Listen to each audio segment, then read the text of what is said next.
आदल्या दिवशी त्यांच्या जीवनातल्या प्रत्येक गोष्टी पूर्ण केल्यानंतर दुसऱ्या दिवशी ते नसतात, आजारी नसतात, कुठलंही जाण्याचं चिन्ह नसतं.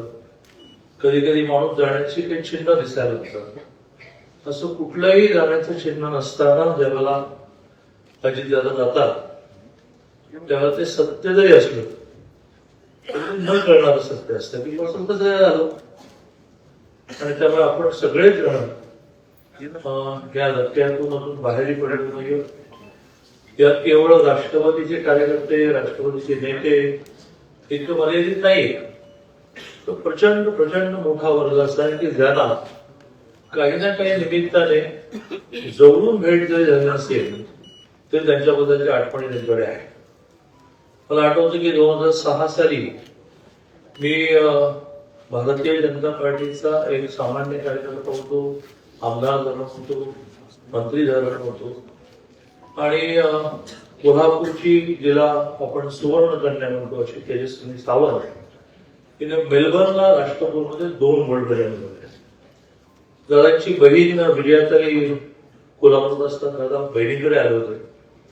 दादांच्या बद्दलच्या अशा कुटुंब वत्सल म्हणून गोष्टी सुद्धा खूप खरं म्हणजे अनेकांनी सांगण्यासारख्या आहे की एखादा माणूस रांगडा असतो, लोकांना आदरयुक्त भीती वाटणारा असतो, पण तो कसा कुटुंब वत्सल असतो ते खूप वेळा विजयाताईंकडे यायचे. तर विजयाताईंकडे आलेले अजितदादा सकाळी 6 वाजता मेलबर्नची 2 गोल्ड मेडल मिळवलेली बातमी ऐकल्यानंतर देशमुख सावंतच्या घरी पोहोचले. हलाकी म्हणजे काय त्याचं मोठं उदाहरण देशमुख सावंतचं घर होतं. पण तिथे जाऊन सकाळी 6 वाजता तिच्या आईवडिलांचं कौतुक करा, ती पेपरलाच होती. त्यांनी घोषित केलं की हिला आल्यानंतर आम्ही कुठलीही एमपीएससीची परीक्षा, त्यावेळेला कायदा नव्हता तर कायदा झाला, कुठली एमपीएससीची परीक्षा न देता आम्ही क्लास 2चा जॉब द्यायला. पुढे क्लास 2चा जॉब देऊनच दादा थांबले नाही तर घर आणि तिची रेंज वाढण्यासाठी, शूटिंग रेंज वाढण्यासाठी घर जागा पण देण्यात. आता या तेजस्वी सावंतचा नंतर किती संबंध आला असेल दादांशी राजकारणात ती नसल्यामुळे माहित नाही. पण आज त्यांच्या घरी दुःख आहे.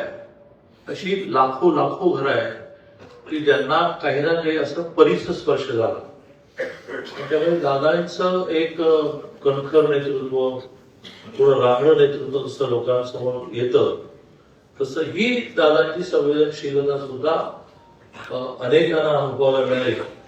असे दादा हे म्हटल्याप्रमाणे अरे काल तर बोललो आपण असे अचानक निघून गेले. महाराष्ट्राच्या राजकारणामध्ये अनेक जण उंचीवर गेले आणि काही ना काही कारणाने त्यांना बाजूला व्हावं लागलं. मोठी माजी मुख्यमंत्री असतात, माजी मंत्री असतात आणि ते त्या पदावरून बाहेर गेल्यानंतर फारसं कोणी त्यांची दखल घेते. पण दादा आमदार असो, दादा खासदार असो, दादा विरोधी पक्षनेते असो, दादा मंत्री असो, दादा काहीच नसो, महाराष्ट्राच्या राजकारणाला त्यांची नेहमी दखल घ्यावीच लागते. दादाशिवाय महाराष्ट्राचं राजकारण चाललंच नाही. अशी एक ज्याला म्हणता की महाराष्ट्राच्या राजकारणातील अपरिहार्य इनकेशिवाय चलेलाच नाही असं व्यक्तिमत्व खरं म्हणजे आपण गेलाय. मला आठवतं की पहाटेचा शपथविधी मी राज्याचा अध्यक्ष भारतीय जनता पार्टीचा होतो. मला देवेंद्रचा फोन आला सांगलेला की तू ताबडतोब निघ. मला कधी विचारण्याची सवय नाही की कशासाठी निघ, पण त्यांनाही बऱ्याच गोष्टी ह्या वेळ आल्याशिवाय सांगण्याची सवय नसते.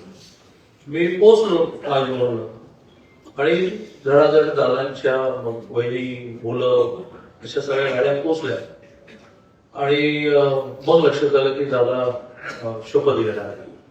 देवेंद्रच्या घरी गेलो, हे काय? ते म्हणाले की हे दादाच करू शकतात, त्यांनी धाडस केलेलं आहे. ते धाडस त्याच्यानंतर पुन्हा एकदा केलं आणि राष्ट्रवादीतून बाहेर पडून ते सरकारमध्ये सहभागी झाले. असं परिणामांची काळजी न करता उडी मारण्याची सवय ही दादांमध्ये होती. त्यामुळेच ते खरं म्हणजे इतक्या मोठ्या स्थानापर्यंत पोहोचले. कुठलंही खातं येऊ त्याचं आकलन करणं हे त्याचं मोठं वैशिष्ट्य होतं. पण त्यामुळे त्यांच्याकडे खातं आलं नाही असं कुठलं खातं झालं नाही, पण प्रत्येक गोष्टीचं आकलन त्यांनी केलं त्यासाठी अभ्यास करण्याची वृत्ती आणि नम्रपणे स्वीकारण्याची वृत्ती हे मला माहिती नाही, त्याला मला माहिती करून द्या. सुरेंद्ररावांनी खासदारकीला उभा राहिल्या एका सभेमध्ये आम्ही एकत्र होतो. मोठं वॉटर उठाली होती की संविधान बदलणार, संविधान बदलणार. मी एक खूप चांगली नोट तयार केली होती आणि मी ती मांडून खाली बसलो. न संकोच करत दादा म्हणाले की ही एकशे कॉपी मला दिसेल. मी ताबडतोब माझ्या बरोबरच्या माणसाला पाठवत होते. त्यांनी संकोच नाही केला की ही नोट मला हवी. तसं प्रत्येक गोष्ट समजून घेणारे दादा अचानक गेले. विठ्ठल मणिदारांचं इथे भाषण झालं. मला ते भाषण ऐकलं असं वाटलं की इथेच शोकसभा संपली पाहिजे. खूप राजकारणातली मर्म त्यांनी मांडली. कमी बोलले ते, पण कमी बोलताना ते त्या कमी वाक्यातून खूप बोलले की नाती कशी अशा सगळ्या घटनांनंतर संपत नाही. दादाने त्यांच्या वेळी कशी खंत व्यक्त केली. मला आठवतं की सुरेंद्ररावांच्या प्रचारासाठी बारामतीला गेलो आणि मी पवार साहेबांबरोबर बोललो. मला सुरेंद्ररावांनी उमेदवार असताना त्यांचा फोन आला की दादा उद्यापासून तू बारामतीमध्ये प्रचाराला यायचा नाही. पवार साहेबांबद्दल असं बोललेलं मला चालणार नाही. तर हे जे हळवं असतं ते फार दादासाहेब राजकारणाला फार कमी वेळा व्यक्त करायला मिळतं. आणि त्यामुळे मी माझ्या पक्षाच्या वतीने, शासनाच्या वतीने त्यांना श्रद्धांजली व्यक्त करतो.